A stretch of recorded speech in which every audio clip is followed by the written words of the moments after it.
You're listening ad-free on Amazon Music. In 1982, a young woman walked up a flight of stairs to her friend's apartment and knocked on the door. But as she did, she noticed the little window on the door was broken. Worried something was wrong with her friend, the woman knocked again, this time a little louder, while also now peering through the broken window to see if she could see anything inside. However, she couldn't, but she could hear music playing inside her friend's apartment. After another minute went by and still her friend did not come to the door, the woman tried the door handle and found that it was open. With her heart racing, the woman slowly opened the door and stepped inside. And a few seconds later, she would see something in that apartment that was so horrible, it would send her sprinting back outside. But before we get into that story, if you're a fan of the strange, dark, and mysterious delivered in story format, then you come to the right podcast because that's all we do, and we upload twice a week, once on Monday and once on Thursday. So, if that's of interest to you, please replace the 5-star review button's lip balm with super glue. Also, please subscribe to the MrBallen podcast wherever you listen to podcasts so you don't miss any of our weekly uploads. Okay, let's get into today's story. 21-year-old Debbie Carter looked around at the Tuesday night crowd in the Coachlight nightclub where she worked part-time as a waitress. All her tables were taken care of, and the rush of after-work customers had ended at least an hour ago. Grateful for what looked like it would be an extended lull in business, Debbie leaned against the bar, already looking forward to the end of her shift when she could finally get off her feet. As though reading Debbie's mind, Debbie's high school friend and Coachlight regular, Gina Vieta, caught Debbie's attention from across the room, where Gina and some friends were sitting at a table pushed up against the far side of the metal building. As soon as their eyes met, Gina raised her beer bottle in Debbie's direction and then pointed at the seat next to her before mouthing, "Come join us." Debbie gave her old high school friend a big smile, then she checked with the bartender to see if he had any more drinks that she needed to serve. And when he shook his head no, Debbie turned around and then tracked down her boss to see if she could officially go off the clock to go hang out with Gina and their friends. Like the bartender, Debbie's boss didn't have anything for her to do, and so he quickly smiled and said, "Go have fun." Not only was Debbie hardworking, but she was also popular with customers, and she was good at handling any unwanted attention or advances in a way that was direct but not confrontational. So Debbie's boss, who couldn't ask for a better employee, was glad to give Debbie a little break. As Debbie grabbed a beer and walked over to join her friends, the bouncer made a mental note to make sure that Debbie got safely to her car when the Coachlight closed later that night. And that, in a nutshell, was the town of Ada, Oklahoma. It was a tight-knit community. People knew each other, and people looked out for each other, and a lot of people in town didn't even bother to lock their doors, at least when they left their houses during the day. As for the Coachlight, on that night, December 7th, 1982, the popular local watering hole was a perfect example of how the town as a whole had held on to those deep-rooted small-town values despite the huge social and economic changes of the last 8 decades. Gone were the oil gushers and the huge deposits of petroleum and natural gas that had put Oklahoma on the map back in the early 1900s. And while Ada was still home to some small oil rigs that were still operating, most of the rigs in and around the town were rusted and derelict. Since the 1950s, when Oklahoma started emptying out more oil and gas reserves than it was discovering, the town of 15,000 residents had mostly turned from oil to other industries that paid by the hour, like work on pecan farms and in factories and feed mills. But as the county seat of Pontotoc County and one of the larger towns in rural southeast Oklahoma, Ada was still busy. People were no longer making overnight fortunes on oil, but the town was known nationally for horse breeding and for top-of-the-line horse sales that drew customers from all over the country. Ada's courthouse and jail, as well as the town's lawyers and police force, were also busy. They had plenty to do trying to keep up with the ravages caused by the local methamphetamine drug epidemic that had hit so many towns in rural Oklahoma. But even in the face of these changes, Ada was holding its own. A lot of local businesses had moved to the edges of the town, but Main Street was still doing okay. There were no boarded-up storefronts, and neighbors and coworkers gathered for lunch in cafes and sandwich shops. The town was also home to East Central University, whose 4,000 students, a lot of them commuters, helped boost the local economy and bring a little diversity to Ada's mostly white and mostly Christian population. And places like the Coachlight, with its cheap beer, along with food that was more filling than it was fancy, did very well, especially on weekends when it was filled with a mix of factory workers, 20-somethings, and a dance and party crowd who went there for the live music and the big dance floor. On her way over to Gina's table, Debbie had to slow down a couple of times to say hi to a few of the regulars. Even though it wasn't a busy night, there were more than a dozen people at the Coachlight who knew Debbie by name or who had gone to school with her. And noticing that she had stepped away from work, a few of the men decided then and there to see if they could get Debbie out on the dance floor before closing time. Because Debbie was one of those very easy-to-like people. It wasn't just that she was attractive and athletic, standing 5 feet 7 inches tall before pulling on her work boots. She also had an open smile and friendly dark eyes that matched the color of her glossy shoulder-length dark brown hair.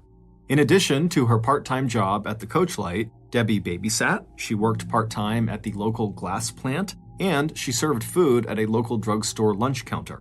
As a child and teenager, Debbie had never been a huge fan of academics, and her father, Charlie Carter, still liked to tell the story about how Debbie, on her second ever day of going to school, had looked up at her parents and asked, "You mean I've really got to go through with this?"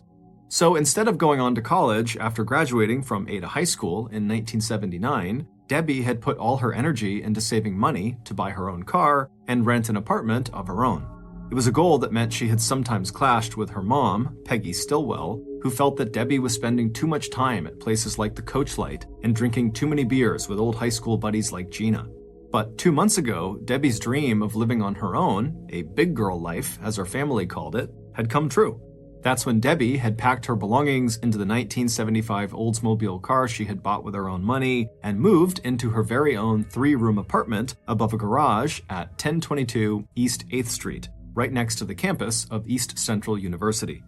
Once Debbie's mom was satisfied that Debbie had chosen what seemed like a safe location to live alone, Peggy had given her blessing to Debbie, and mom and daughter were right back to being as close as they had always been.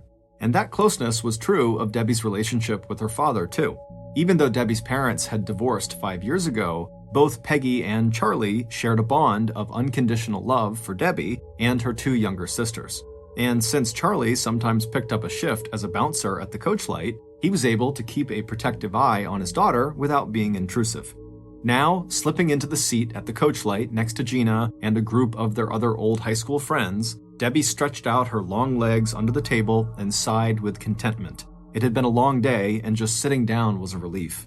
But even as Debbie exchanged greetings with her friends, her mind drifted to her new home. And just thinking about the apartment she had worked so hard for gave Debbie a thrill. She'd always been someone who liked her independence, and now that she had a place of her own, she loved keeping her cozy living room, kitchen, and bedroom absolutely spotless. And with no one to look over her shoulder, she could eat as many mayonnaise sandwiches, a personal favorite of hers, as often as she wanted to. Even the things Debbie didn't have turned out to be an advantage. As Peggy pointed out, the fact that Debbie did not have her own washer and dryer was actually a blessing. It meant that Debbie made regular trips to her mom's house to do her laundry, which is exactly where Debbie had been just 2 evenings earlier, listening to the tumble of the dryer while she curled up on the bed next to her mom, which is where Debbie wound up falling asleep and spending that night. Peggy, whose motherly instincts were always on high alert, still couldn't help but worry about her daughter's safety in her new apartment. But Debbie had always said, "Mom, as long as I have my teeth and nails to fight with, no one is going to hurt me." Debbie's thoughts were suddenly pulled back to the present when one of her high school acquaintances stopped by the table and asked her to dance. Debbie had always had her share of boyfriends, but she'd never been known for sleeping around. In fact, her closest girlfriends knew that Debbie was very modest and shy when it came to letting anyone see her undressed. But this was someone Debbie had known for a long time that was asking her to dance, and even though she was tired, she pushed herself up from her chair and headed out to the dance floor. But by the time Debbie had come back and ordered another beer, she was already glancing at her watch, just waiting for the night to end so she could go back home. That moment came a little sooner than she expected when her boss started closing the Coachlight early at around 12:30 a.m. Gina immediately invited everyone at their table back to her apartment for one more drink, but Debbie smiled and shook her head. No, Debbie was going to head straight home to her apartment. She promised Gina that if she changed her mind, she'd give her a call. As customers made their way back to their cars, the bouncer made sure that Debbie was not walking out of the nightclub on her own. And after having a brief conversation through her car window with another Coachlight regular, Debbie rolled up her car window, turned on the car engine, and drove out of the Coachlight parking lot towards her new home. At 2:30 a.m. on the morning of December 8th, 2 hours after the Coachlight closed its doors and turned off the lights, Gina heard the ring of her telephone cut through the noise of the people talking and laughing over drinks at her apartment. When she answered her phone, she was surprised to hear Debbie's voice on the other end. She was even more surprised by what Debbie was asking Gina to do. According to Debbie, there was a visitor in Debbie's apartment who was making Debbie uncomfortable, and Debbie wanted Gina to drive over and give Debbie a ride to Gina's house. Since Debbie had her own car and could drive to Gina's house, the request made no sense to Gina, unless Debbie's visitor wasn't letting Debbie leave. Gina tried to ask Debbie who the visitor was, but their conversation was cut short by muffled noises on Debbie's end. Gina heard Debbie talking to someone, and then the sounds of what might have been a struggle over control of the phone. Gina didn't wait to hear anything else. She sensed something was wrong. Before hanging up the phone, Gina told Debbie that she would be there as soon as she could. But before Gina even made it out the door, her phone rang again, and again the caller was Debbie. But now Debbie sounded much calmer and told Gina not to come get Debbie after all, and that everything was actually okay. Debbie did ask Gina to please give Debbie a call later that morning to make sure Debbie was awake. After hanging up the phone a second time, Gina's first impulse was to ignore Debbie's second call and just still drive over to her apartment to make sure she was okay. But by the time Gina had made it out to her car, she was already having second thoughts. Even though it seemed unlikely, if Debbie did have a man over for the night, Gina didn't want to barge in on them. And Debbie had seemed very emphatic on that second call, telling Gina not to come over. So even though Gina had almost reached her car, she slowed down and then reversed course. A few minutes later, she was back inside of her own apartment, where her friends that had come over were now starting to gather their coats and leave. When Gina woke up later that morning, she completely forgot to call Debbie and check in with her. At 11:20 a.m. on December 8th, that same morning, Donna Johnson headed up the narrow wooden stairway to Debbie's apartment on East 8th Street. An old high school friend of Debbie's, Donna now lived an hour away in Shawnee, but she was back in Ada for the day to visit her parents and to catch up with old friends like Debbie. But just as Donna reached the tiny landing outside of Debbie's front door and had already raised her hand to knock, she felt bits of broken glass grinding under her shoe. And at the same time, Donna registered the fact that the little window in Debbie's door was broken. Even as Donna did reach up and start knocking on the door, she heard the faint sound of a radio playing inside of Debbie's apartment. When there was no answer to her second knock on the door, Donna checked the doorknob and realized that the door was unlocked. As soon as Donna stepped inside, she knew something was terribly wrong. The living room in front of her was a mess. The sofa cushions were scattered on the floor, and strewn across the linoleum in the kitchen off to her side, Donna saw a woman's blouse and a pair of jeans. Even as Donna started to step past the mess towards Debbie's bedroom, she took in the sight of words scrawled in red on the living room walls and on the small white table in the kitchen. But nothing could have prepared Donna for what she saw next. Lying face down on the floor of the bedroom on the far side of the bed, nude except for one sock, lay Debbie's bloody and lifeless body. The bed had been shoved away from the wall, and all the covers were pulled off of it. On Debbie's back, Donna saw more words written in red liquid. Stumbling backwards in horror, Donna suddenly realized that whoever had done this to Debbie might still be hidden inside of the apartment, and a minute later, Donna was clattering back down the stairs outside. Hopping into her car, Donna drove to the nearest payphone to call Debbie's mother, Peggy, who in turn quickly called her ex-husband, Charlie. Charlie arrived at his daughter's apartment ahead of the police and medical personnel. In Debbie's bedroom, Charlie fell to his knees next to his daughter's body. Charlie called Debbie's name twice before gently lifting one of his daughter's shoulders so he could look at her face. A bloody washcloth was stuffed deep into Debbie's mouth. Minutes later, the street in front of Debbie's apartment was lined with police cars, a wailing ambulance, and law enforcement. Stepping into Debbie's apartment bedroom, Ada Police Detective Dennis Smith took one look at Debbie's body and knew that he had a brutal rape and homicide on his hands. As the 17-year veteran of the Ada Police Department took in the horrific details of how Debbie had died, he also knew that this case felt intensely personal. In addition to knowing Debbie's parents, Charlie and Peggy, Detective Smith's own daughter was good friends with Debbie's younger sister. Doing his best to keep his emotions under control, the 39-year-old detective immediately ordered officers to seal off the immediate area around the apartment from the growing crowd of neighbors and bystanders. After clearing the inside of the apartment, Detective Smith did not waste any time. He sent police officers out to knock on doors and interview neighbors to see if anyone saw or heard anything unusual during the night and early morning hours. He also wanted a list of Debbie's friends, boyfriends, coworkers, family members, and possible enemies. Police would soon find out from Debbie's friend Gina about the 2 phone calls Debbie had made between 2:30 and 3 a.m. that morning, and based on that testimony, they would quickly narrow the time of the murder to some time between 2:30 a.m. and 11:40 a.m. when Donna had discovered Debbie's body. With that information in hand, Detective Smith was especially interested in knowing exactly who saw or interacted with Debbie on the night of December 8th and into the early morning hours of December 9th at the coach light. Since that could include a list of dozens of people, Detective Smith also pushed out a general request for the male patrons of the coach light the night before, as well as any male acquaintances of Debbie's, to come to the police station and voluntarily submit hair, pubic hair, and saliva samples. Satisfied that the investigation was now underway, Detective Smith stepped back and tried to make sense of the crime scene, in which all 3 rooms of Debbie's apartment appeared to have been upended by a struggle between Debbie and her attacker. In fact, starting with the shattered front door window and ending with the ripped and torn trail of clothing and furniture, the apartment was so trashed that Detective Smith realized that this homicide might be the work of more than one perpetrator. That suspicion grew stronger as the detective looked at the 4 messages that the killer or killers had left behind. Written in nail polish on the wall of the den was the sentence, "Jim Smith will die next." On Debbie's back, written in what would turn out to be ketchup, Detective Smith read the name Duke Graham. Once Debbie's body was turned over, the detective would see a single word written in red fingernail polish on Debbie's chest, "Die." And on the kitchen table, written in ketchup again, was a message that referred explicitly to 2 killers. "Don't look for us, or else."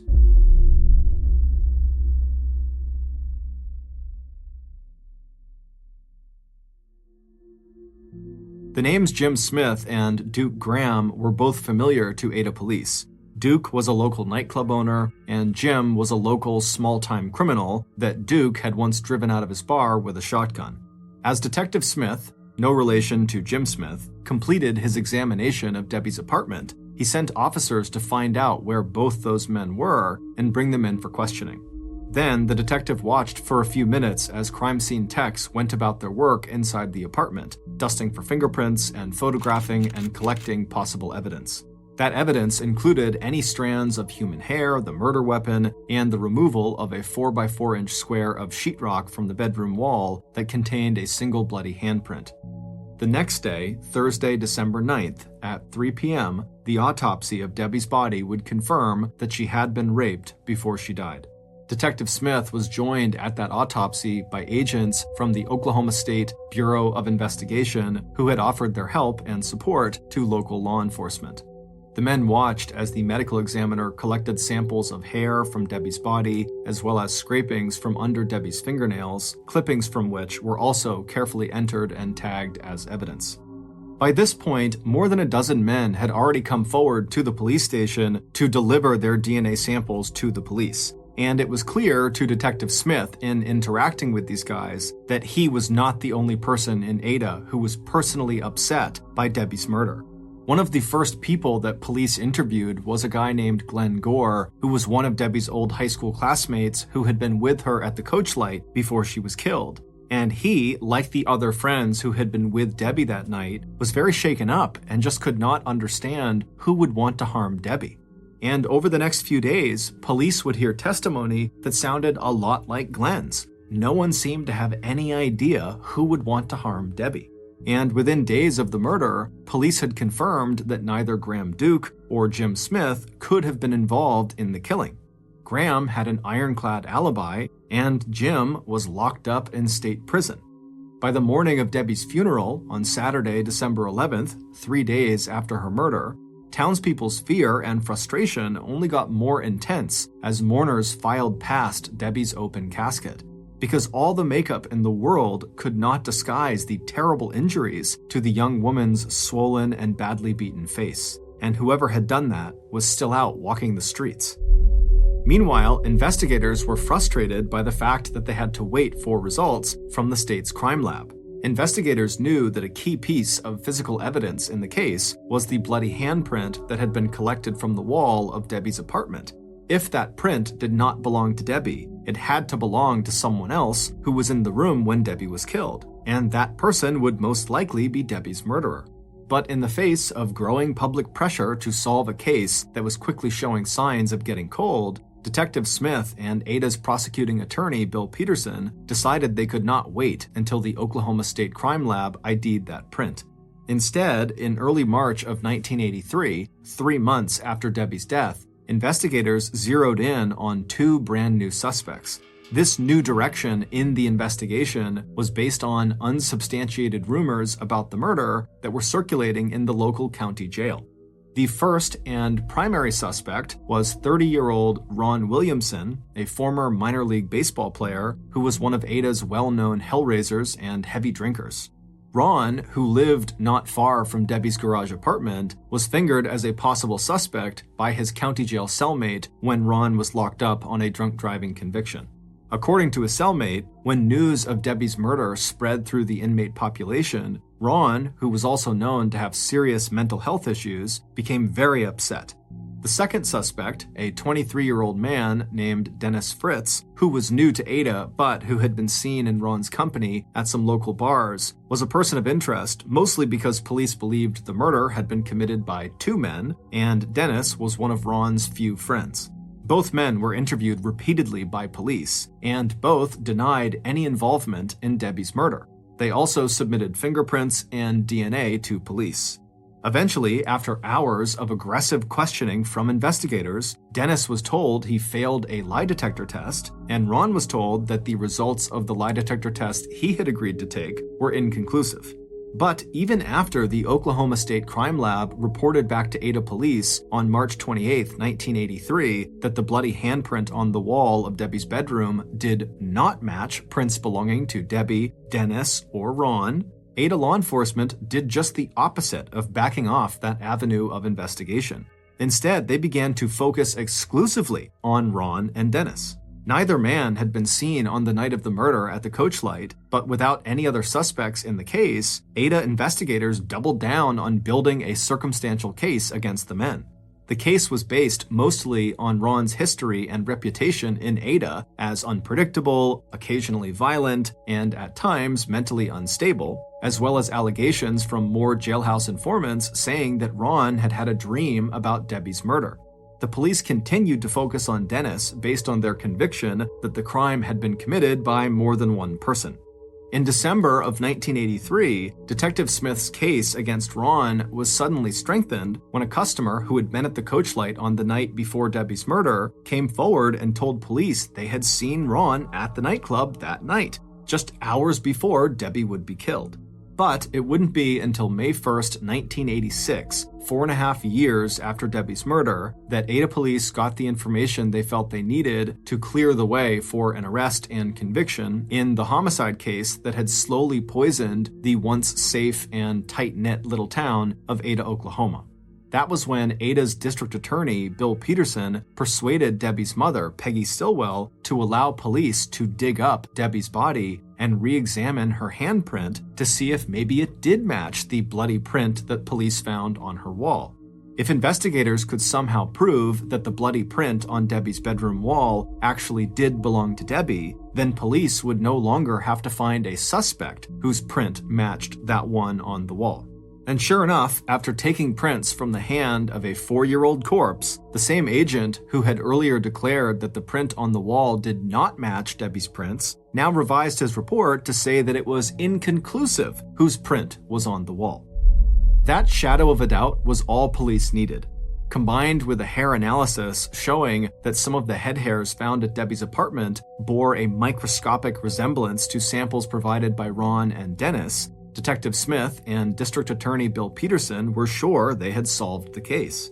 1 week later, on May 8, 1986, Ron Williamson and Dennis Fritz were arrested and charged with first-degree murder in the death of Debbie Carter.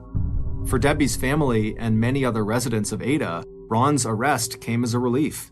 Ever since he was first questioned by police back in early 1983, Ron's mental health had deteriorated. His mood swings were more extreme, his behavior had become even more erratic and at times violent. And he had spent all 4 of those years since Debbie's murder in and out of jail on charges ranging from forging a check worth $300 to violating parole to public intoxication. Meanwhile, the long wait for justice had just about destroyed Debbie's mother, Peggy, who had begun to drink heavily and spend hours and hours sitting near her oldest daughter's grave in nearby Rosedale Cemetery.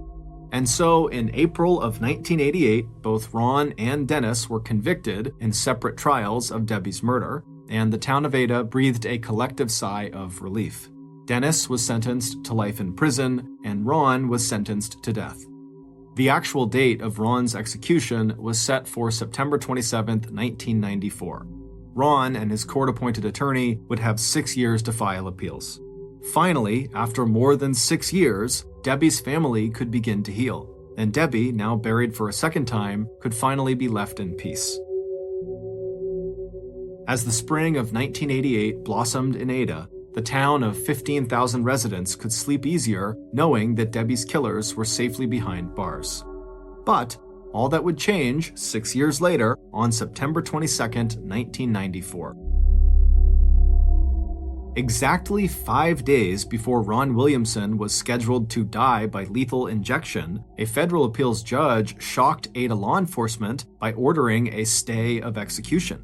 The ruling was based on an appeal by Ron's lawyer outlining violations of Ron's constitutional rights during his 1987 trial.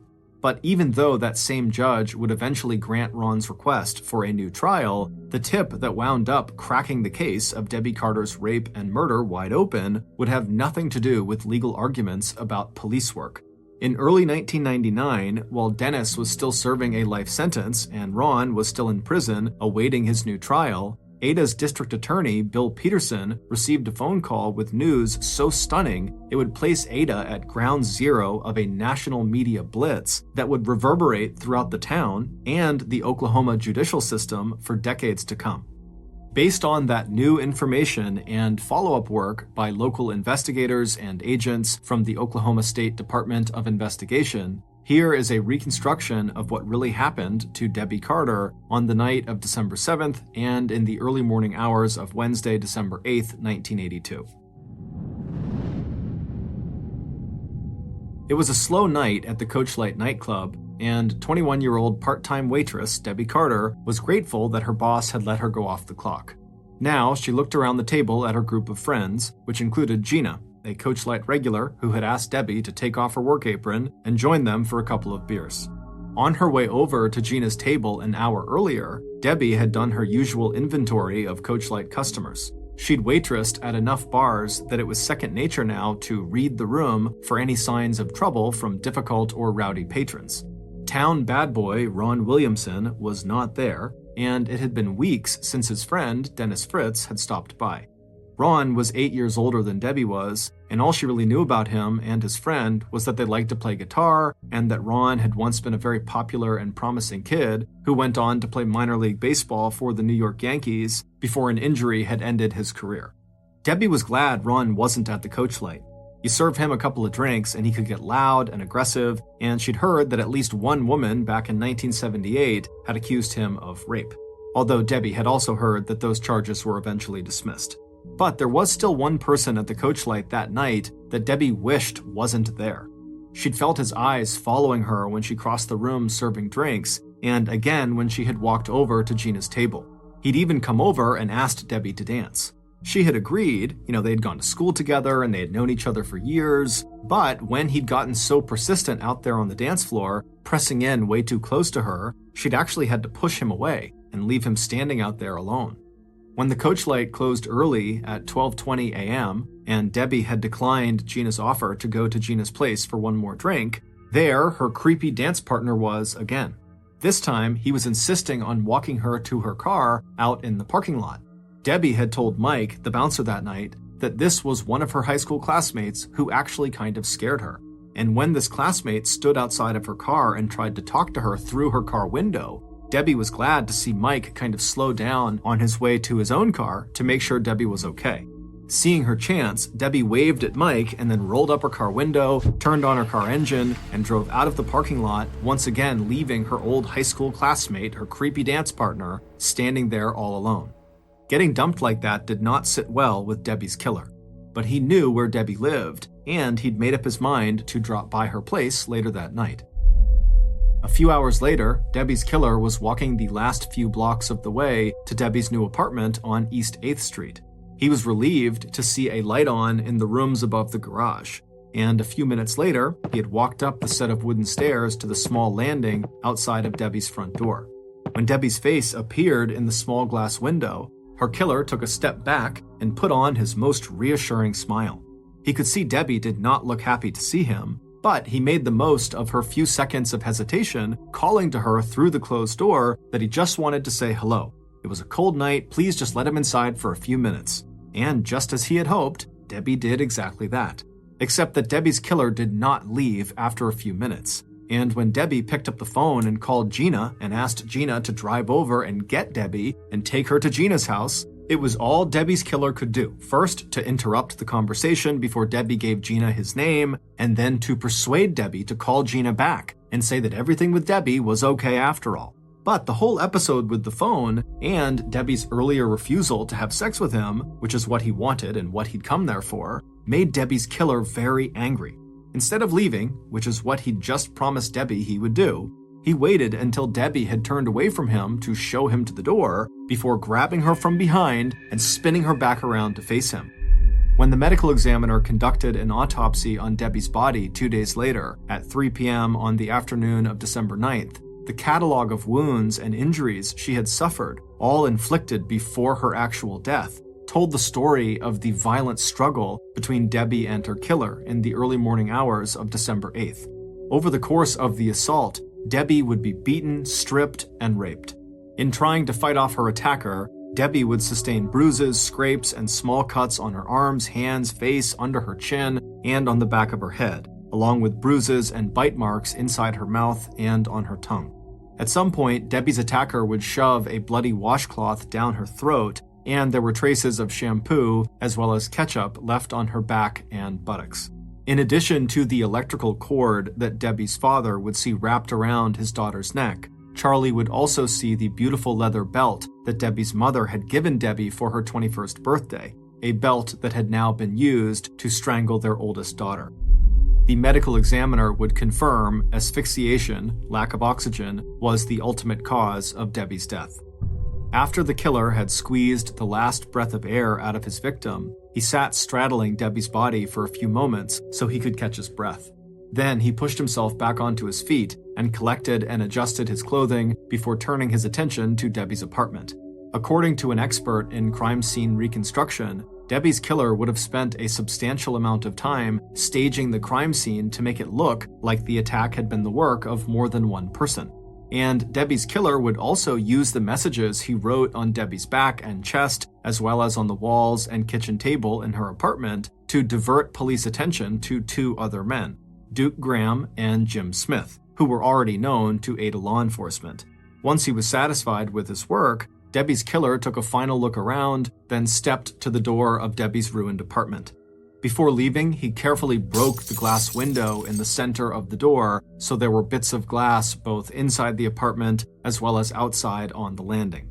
Pulling the unlocked door closed behind him, the killer walked down the wooden stairway out into the cold Oklahoma night air.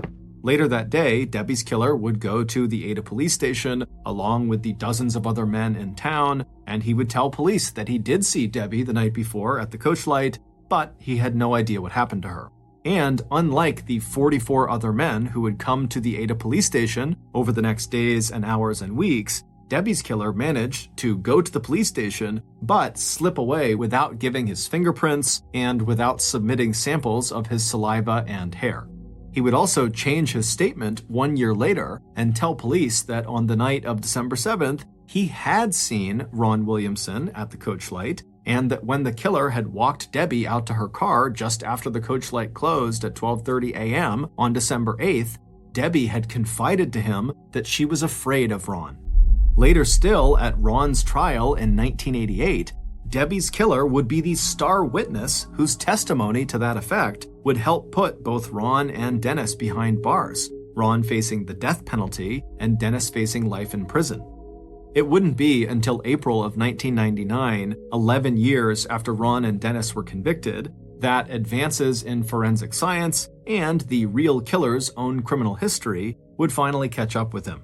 Because even as Ron Williamson was filing the legal appeals that would result in a stay of execution just 5 days before he was scheduled to die and the granting of a new trial, Dennis Fritz had been working tirelessly to get a new analysis done of all the DNA evidence that had been collected at the scene of Debbie's murder back in 1982. And by early 1999, Dennis was finally successful. And on January 26th and 27th, new tests conducted by Laboratory Corporation of America showed that none of the semen samples collected at the crime scene and from Debbie's body matched samples given by Ron and Dennis. Later, tests on the 17 hair samples that had also been collected at the crime scene, including one strand with a hair follicle still attached, also excluded Ron and Dennis as Debbie's killer.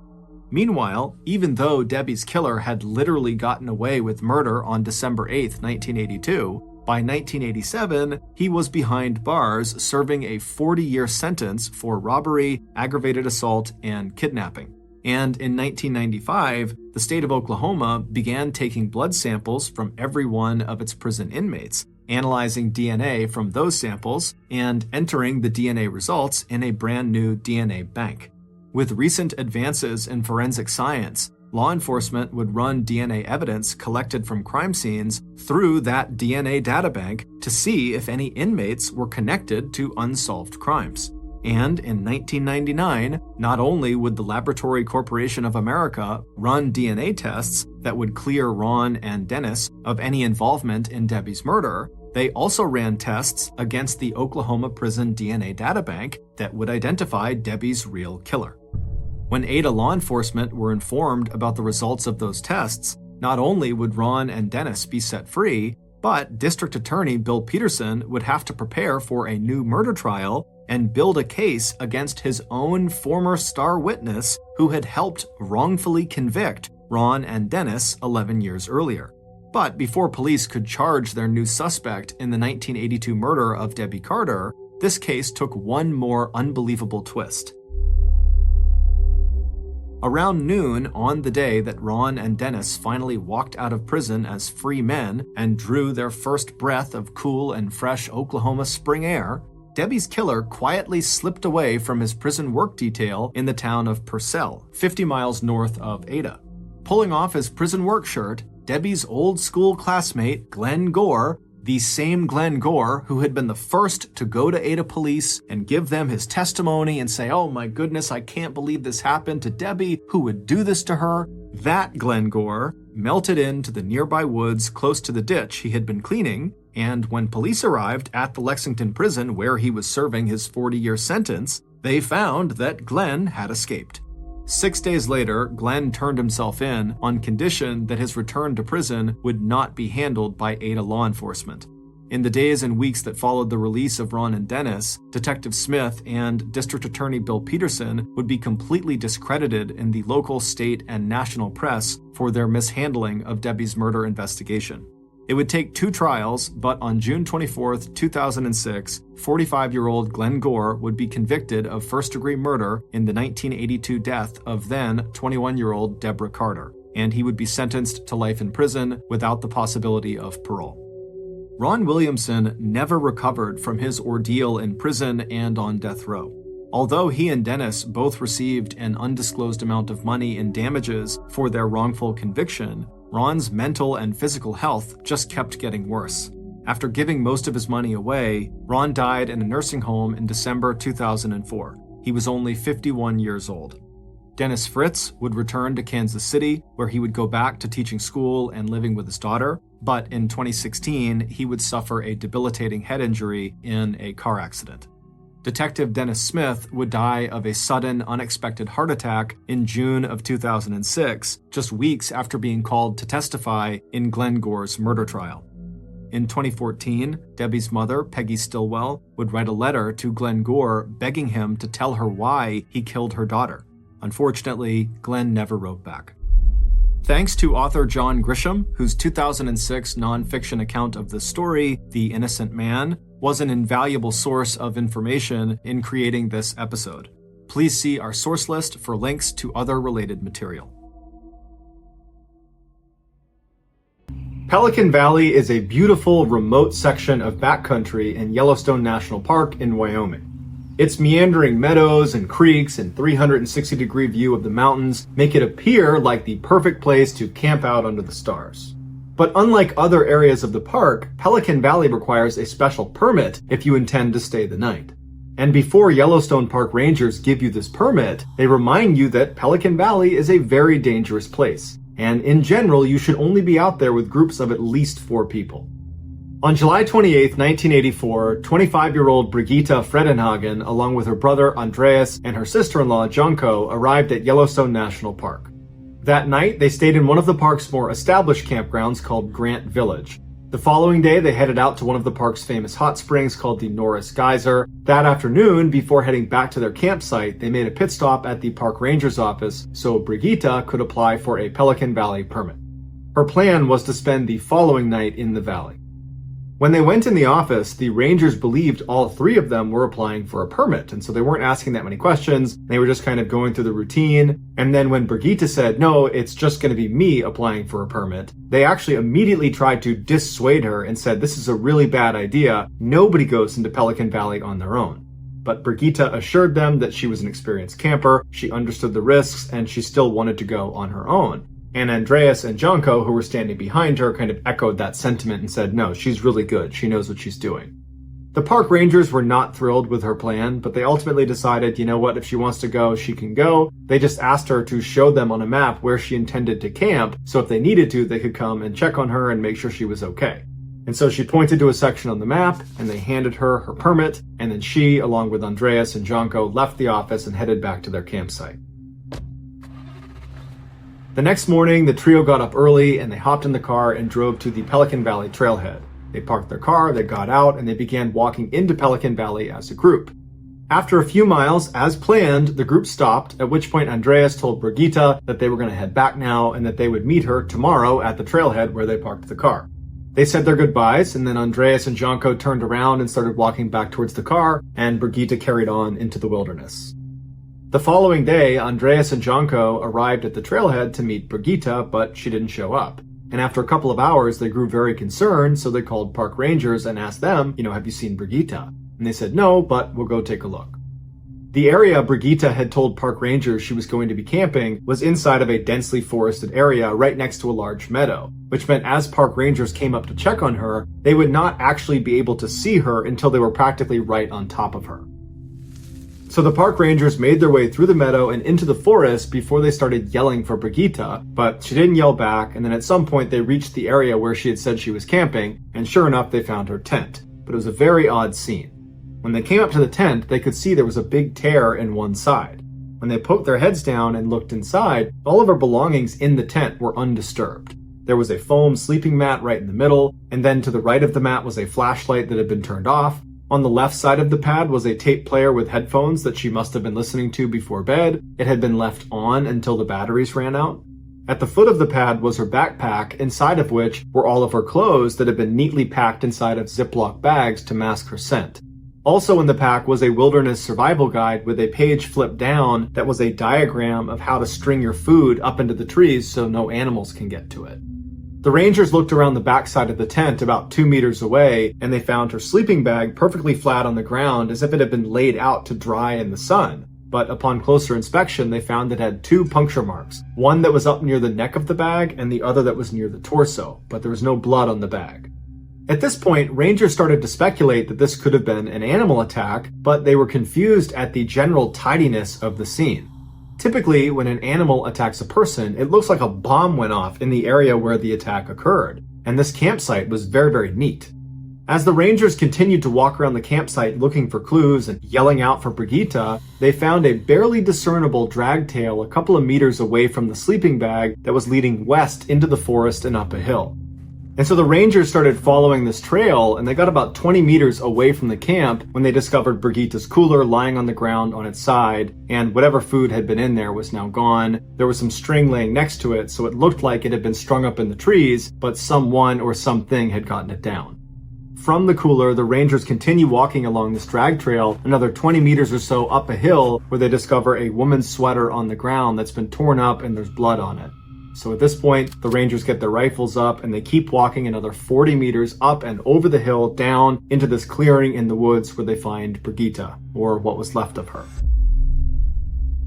No one knows exactly what happened to Brigitte, but the theory based on physical evidence is this.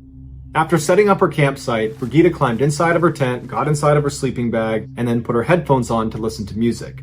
A little while later, a male grizzly bear discovered Brigitte's cooler strung up in the trees about 20 meters away. And apparently, Brigitte did not string it high enough because the bear was able to reach up and pull it down. After the bear ate the food inside of the cooler, it was still hungry, so it began looking around the area for more to eat. It's believed this bear was so accustomed to human traffic in the area that when he stumbled across Brigitte's tent, he wasn't scared. In fact, he thought, there's food inside of there. There's people I can eat. So this bear quietly lumbers over to the side of the tent, it reaches up and cuts the nylon with its paw, then it puts its head inside and bites down on Brigitte's skull and begins dragging her away. There was no sign of a struggle in or near the tent, indicating that Brigitte was most likely asleep, or maybe she just could not hear the bear because she still had her headphones in. She was dragged 80 meters by her skull to that clearing where she was consumed. An attack like this is exactly the reason why Pelican Bay is considered so dangerous, because it's full of grizzly bears. And even though grizzly attacks on humans are incredibly rare, most people do not understand just how horrific they are when they do occur. Grizzly bears don't really try to kill their prey before they eat them. Instead, they focus on pinning them down and then getting them under their body weight so they can't go anywhere, at which point they can eat them at a leisurely pace. Some say grizzlies actually prefer to eat their prey while they're still living, which is why so often in grizzly attacks you see the arms and legs eaten first and then the head and torso. This is a method that keeps the victim alive a little bit longer. Unfortunately, there was so little left of Brigitte that investigators could not pinpoint a time of death. However, because this bear broke normal behavior and intentionally targeted a human, there's a good chance he savored that meal.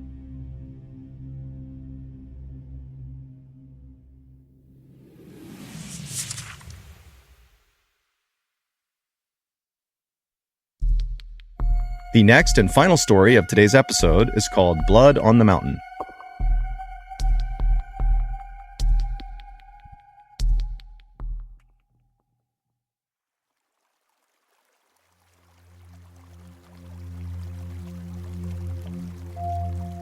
On the afternoon of May 6th, 2008, a 54-year-old man called Ricky Williams stood on the riverbank casting out his line into the waters of Dismal Creek in western Virginia. Ricky was hoping to get lucky and catch some trout, but he'd been out here fishing for 30 minutes so far, and there were no bites. Normally, Ricky wouldn't care, because he loved just fishing for hours and hours at a time. But today, he and his dog, who was right with him, were really hungry, because they'd been out in these woods camping for several weeks now, and their food supply was finally dwindling down to the end. And so if they didn't catch any fish today, they might not eat. Now, for context, where Ricky was fishing, Dismal Creek, despite its bleak name, it was actually a beautiful, secluded spot on top of a mountain that was on the Appalachian Trail. The Appalachian Trail is a very famous 2,200-mile-long trail that runs up and down the east coast of the United States. And why that is relevant is because there's this special code for people that hike on the Appalachian Trail. And the code, which all hikers know, is basically if you come across another hiker on the Appalachian Trail, it is your responsibility to help them if they need help. And it is their responsibility to help you if you need help. So it's this community of hikers that are always looking to help each other. And so Ricky was very aware of this code on the Appalachian Trail, and he was secretly hoping, as he cast his line over and over again and didn't get any bites, that a hiker or a group of hikers might come by this area, and maybe they would see him and come down and learn that he needed food, and they might just give him some of their food. But another half hour passed and no hikers came by, and still Ricky could not catch any fish. But then suddenly, Ricky's dog, who was right next to him, began to whine and kind of began shifting around like it was sensing a predator in the area or something. But as Ricky was trying to calm his dog down, he began to hear a voice in the woods right behind him. Somebody was moving towards him. And when Ricky heard this voice, on the one hand, he was pretty excited because maybe this is a hiker who can give him some food. But on the other hand, Ricky couldn't help but feel really uneasy. Now, you need to understand that Ricky was an older guy, he was kind of frail, and over the past few weeks that he'd been camping with his dog, as his food supply had run down, he had become skinnier and skinnier and skinnier, and so he really did not pose any sort of threat to anybody. He's like this weak older man. Now, generally speaking, the Appalachian Trail was a very safe place. But over the last few decades, there had actually been several murders that took place on the Appalachian Trail. And in fact, one of those killings took place less than 2 miles away from where Ricky was fishing with his dog. And in that double homicide, a very well-known killer named Randall Lee Smith had stabbed and shot to death 2 hikers. And so while Ricky was really looking for help from fellow hikers, at the same time, he couldn't help but feel somewhat apprehensive. Because again, Ricky was like this small, frail guy, and Ricky was well aware of these murders, and he was well aware of the fact that he was super close to one of the murder sites. And so Ricky was totally on edge as he's listening to this male voice get closer and closer, and then finally, this man in his early 30s steps out from the tree line, and he looks over and he sees Ricky, and for a second, the 2 men just kind of look at each other, but then this guy just grinned at Ricky and said, "Hey, how you doing?" And immediately Ricky felt relieved because he could tell just from looking at this guy that very likely he was not a threat. The man introduced himself as Scott Johnston, and he told Ricky he was actually camping in the area with a friend of his, and they were out here fishing just like Ricky. And Ricky pretty much immediately said, "Oh, great, nice to meet you. Do you have any food for me?" And Scott was like, "Absolutely." And he dug into his bag that he had with him, and he pulled out a couple energy bars and a bag of chips, and he threw them over to Ricky. And he also gave some fresh bait to Ricky so he too could cast out again. And for the next couple of hours, Scott and Ricky just stood on the riverbank and fished together. And after a while, the trout did start biting and they did start catching fish, so the day kind of turned into a great outing for Ricky. And it got even better because as soon as the men were done fishing, Scott asked Ricky if he wanted to join him and his friend back up at the campsite for dinner. And remember, Ricky had no food, so this was an amazing invitation, and he said, "Yes, of course, I'd love to join you." So the 2 men packed up their stuff right as the sun was going down, and then they began walking back into the forest where Scott had emerged from. And as they were walking, Scott's fishing pole got tangled on a low-hanging branch, and he was really struggling to get it out of the tree. And so finally, he just told Ricky to, go on ahead, my campsite's right up there, it's a straight shot, just go up the hill, and you'll see it. Ricky asked Scott if he was sure, and Scott said, "No, it's totally fine, go ahead." So Ricky said, "Okay," and he walked the rest of the way up the hill, and then when he walked out of the tree line into the clearing where Scott's campsite was, immediately what Ricky noticed was this enormous man who was like twice the size of Scott, and so 4 times the size of Ricky, kind of hunched over the campfire. And this huge man, who presumably was Scott's friend, he heard Ricky walk into the circle, and remember, it's nighttime and they're kind of in the middle of nowhere, and so this guy, he turns his head around and sees this strange man just standing there, and Scott's nowhere to be found, and so this guy, he grabs a club, like a piece of wood, and he looks at Ricky kind of menacingly, like, "What are you doing here?" And Ricky, who was so caught off guard by just how big this guy was, he put his hands up and he said, "I'm so sorry, Scott sent me up here. I don't know if this is the right site, I'm sorry." But just at that moment, Scott had finished untangling his fishing line, and he came out of the tree line, and he patted Ricky on the back, and he said, "Oh, you've already met my friend Sean." And as soon as he said that, Sean looked like he basically let his guard down. He put the wood down, and he stopped glaring directly at Ricky. But Ricky felt like Sean was not happy that Ricky was in his campsite, even though clearly Scott is the reason that Ricky is in this campsite. And so Ricky just felt really uncomfortable, and at the same time, Scott is ushering Ricky closer to the campfire to take a seat next to Sean. Sean's a great cook, he'll cook up this fish for us, it's gonna be great, take a seat. Ricky felt kind of annoyed that Scott was really forcing him to stay, but Ricky didn't want to be rude and just kind of abruptly leave, so he did take a seat next to Sean, who definitely was not excited to be sitting next to Ricky, and Ricky just kind of sat there waiting to see what would happen next. And what happened next is Scott walked over to Sean and handed off all the fish that he and Ricky had caught so that Sean could begin to prepare them to cook them. And then as Ricky is still just sitting there right next to Sean, Scott walked away from the campfire up to his truck, which was parked right next to Sean's Jeep, and Scott turned on the radio and began blasting country music. And when Ricky heard this music, he kind of winced because to him, part of the reason the outdoors, the Appalachian Trail, being out in nature, part of the reason it was so wonderful was for the peace and quiet. And so it felt kind of like borderline disrespectful to be out in the middle of this beautiful place, blaring country music. And so to Ricky, he just couldn't help but feel like there's something off about these two guys. They just seem really disrespectful and kind of pushy and maybe aggressive. And so Ricky is just not happy. But again, Ricky didn't say anything and didn't attempt to leave because again, he's really hungry and so is his dog and he needs to eat that fish.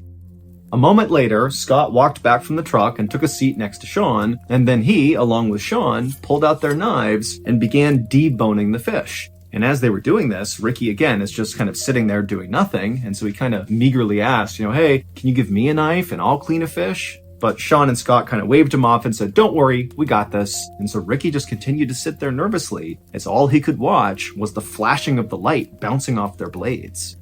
But eventually, Scott and Sean finished deboning all the fish, and they put their knives away, and at that point, they began cooking the fish over the open flame. And suddenly for Ricky, it felt like, the mood had shifted a little bit. At least now, the two men were not fiddling around with weapons. It felt kind of safe again. And so Ricky began making some small talk in hopes that would kind of, settle his nerves. And so Ricky told the two men about how much he loved the Appalachian Trail and how he came out here all the time for weeks at a time with his dog. And Ricky would tell the men that, sometimes he felt more at home out in the wild than he did at home. It was almost like being out in nature was a religious experience for Ricky. And he would even tell Sean and Scott that sometimes when he was out in nature, he would meditate and pray and even do some chanting like part of a ritual. I mean, he was really trying to be in tune with Mother Nature.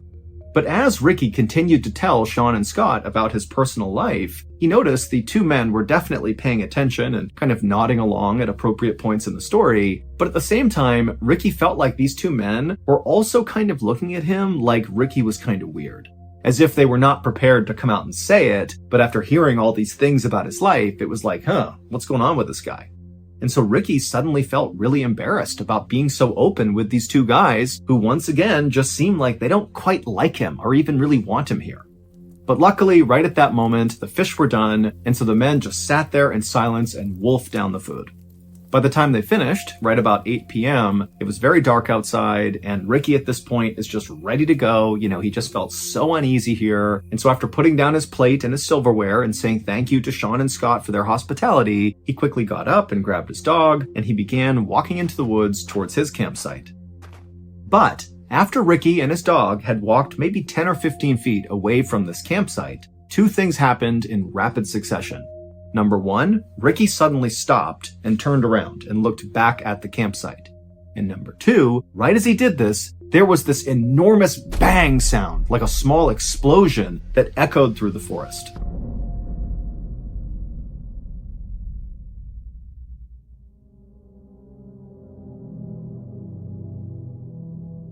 About 30 minutes later, and about 4 miles away from where Ricky and Sean and Scott had been, there were these two women who were in their house eating dinner when they heard this sudden frantic knocking on their front door. Now, these women live in a very isolated part of the country, and so the women were very concerned. One of them rushed over to the phone just to be ready to call the police, while the other very carefully made their way towards the front of the house, and they kind of peered out the window, but they couldn't see anything outside. It was too dark, and so they went to their door, which was still getting pounded on by whoever was out there, and the woman, she unlocked the door, and she opened it just a crack, and what she saw nearly made her faint. There was a man standing on her porch who was absolutely covered in blood, as if he had been fully submerged in a tank of blood. I mean, he is all red.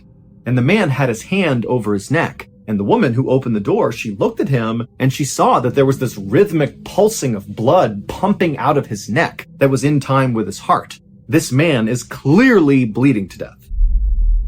And so the woman, she screamed for the other woman to please call 911. We have someone who's dying here. And so she began calling 911. And then the man on the porch just said, please help me. And then he said something about Dismal Creek. And then he collapsed.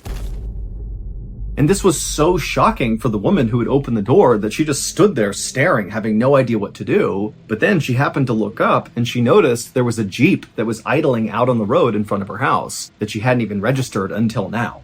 And so either this guy got dropped off or he drove that Jeep. But before she could even begin to understand what had just happened, an ambulance and a whole bunch of police cars came screaming up and parked in front of her house. And then the medics got out, they rushed up, and they grabbed the bleeding man, and they put him in the ambulance, and they rushed him off.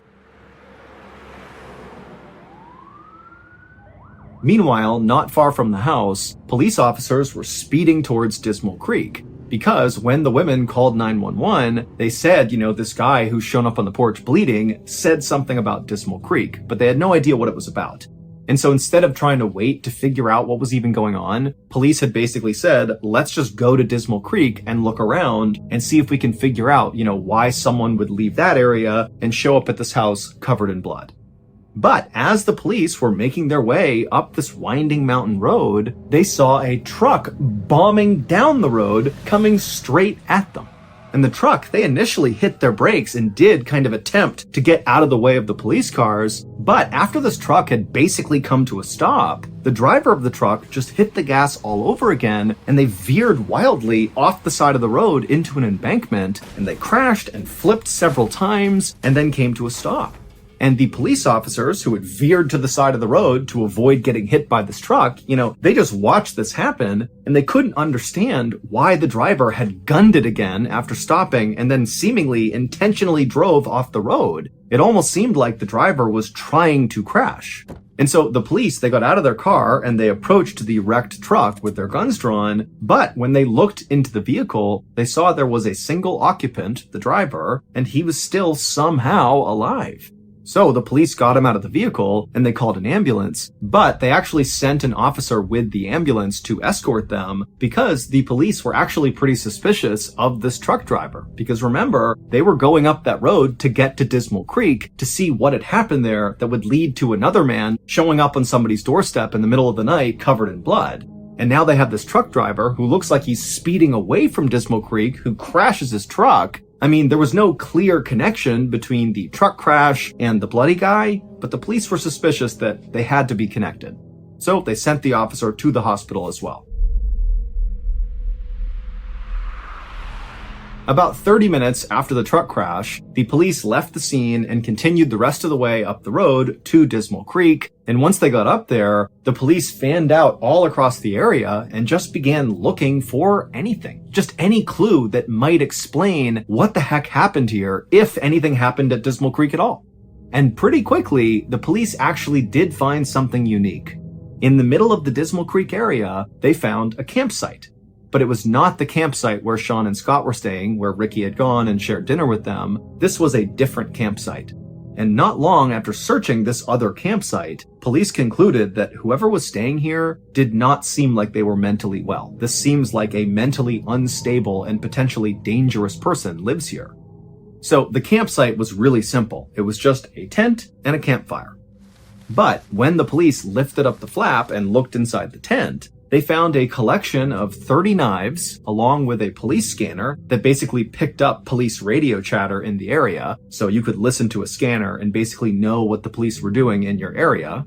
There were also all these weird piles of clothing. Some were for kids, some were for adults, some were for men, some were for women. There were piles of eyeglasses, and there were 8 pairs of women's underwear. And then also there was a map of the Appalachian Trail inside of this tent, and all over this map along the trail were all these spots that were circled, but there was no information about what these circles meant. However, one of the places that was circled was Dismal Creek. And then next to the map was a radio, and inside the radio was a cassette. And so the police just hit play, and immediately what they heard totally creeped them out. Because the tape sounded like some kind of satanic ritual. It was basically this one man's voice just kind of howling and chanting over and over again. But by far, the most shocking thing that was found inside of that tent was a single piece of paper. And this piece of paper was a birth certificate, and the name on the birth certificate was a name that basically all police in this area knew, and in fact, anybody living in or around the Appalachian Trail definitely would know this name. And the identity of this person, the name on the birth certificate, was the key to putting together all these seemingly disconnected events that had happened on this night. From the explosion when Ricky walked away from the fire, to the bloody man at the house, to the truck crash, they were all connected through this single person.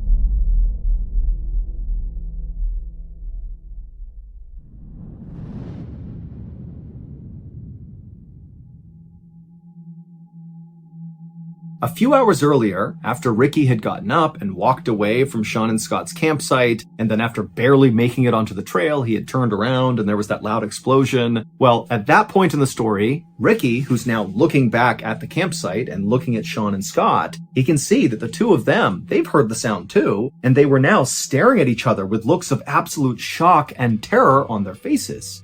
But then Ricky watched as Sean reached up and touched his face, and he put his hand out in front of his face and it was covered in red.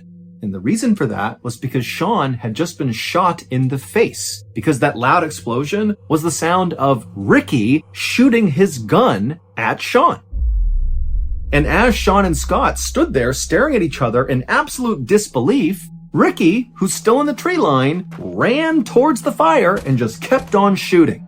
And so Sean, at this point, as he sees Ricky coming into the campsite, he stands up and kind of staggers back and falls on the ground. But Scott, who's not hurt at this point, he just gets up and starts running away from the campsite. And Ricky turns his attention towards Scott and he shoots at him and he hits him straight in the neck and also in the back.